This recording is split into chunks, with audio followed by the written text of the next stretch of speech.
ہاں، بہت اچھا سوال ہے۔ نبی کریم رؤوف الرحیم صلی اللہ تعالیٰ علیہ وآلہ وسلم نے ارشاد فرمایا جی کہ سحروا فإنہ فیہ البرکہ، سحری کیا کرو اس لیے کہ اس میں برکت ہے۔ صحیح۔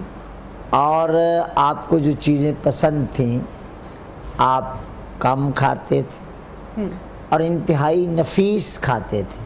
ٹھیک۔ سید عالم صلی اللہ تعالیٰ علیہ وسلم کو گوشت میں کدو شریف ملا ہوا ہو تو یہ سالن بہت پسند تھا، اور گوشت میں دسی کا گوشت آپ کو پسند تھا، آپ کو کلیجی پسند تھی، اور پیاز کچا اور اس قسم کی چیزیں وہ آپ کو ناپسند تھی۔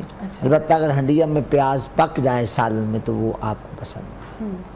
چپاتی آپ جو کی پسند فرماتے تھے، یہ آپ کی قناعت تھی۔ ہاں کبھی آپ نے گندم کی روٹی بھی تناول فرمائی تاکہ میری امت کے لیے یہ بھی سنت قرار پائے، اور آپ نے فرمایا کہ عائشہ کو عورتوں پر ایسی فضیلت حاصل ہے رضی اللہ تعالیٰ عنہ جیسی سرید کو باقی کھانوں پر۔ تو نبی پاک صلی اللہ تعالیٰ علیہ وسلم کو کھانوں میں سے سب سے زیادہ یہ کھانا پسند تھا کہ شوربہ پتلا ہوتا گوشت کا، اور آپ روٹی کے نوالے توڑ کر اس میں ڈال دیتے، تھوڑی دیر وہ اس میں ڈلے رہتے، پھر وہ سرید بن جاتا، نرم ہو جاتے، پھر آپ ان کو تناول فرماتے۔ میں بھی کبھی کبھی اس طرح کرتا ہوں، بڑا لطف آتا ہے۔ اور اگر سحری میں سرید استعمال کیا جائے تو یہ بڑا پرلطف کھانا ہے۔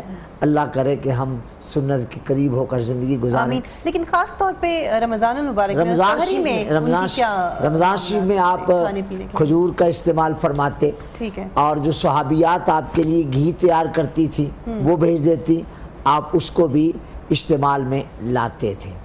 اور اس کے ساتھ پانی جو تھا اس کو صحابہ اکرام کو آپ کے مزاج کا پتہ تھا، آپ خوروں میں ڈال کر درختوں کی ٹہنیوں سے ان کو باندھ دیا جاتا، ہوا کے جھونکے گزرتے رہتے، ہوائے مدینہ ان کو ٹھنڈا کر جاتی، پھر سرور عالم علیہ السلام ان کو افطاری کے وقت اتروا کر انہیں نوش فرماتے اور فرماتے سبحان اللہ، ٹھنڈا پانی اللہ کی کتنی بڑی نعمت ہے۔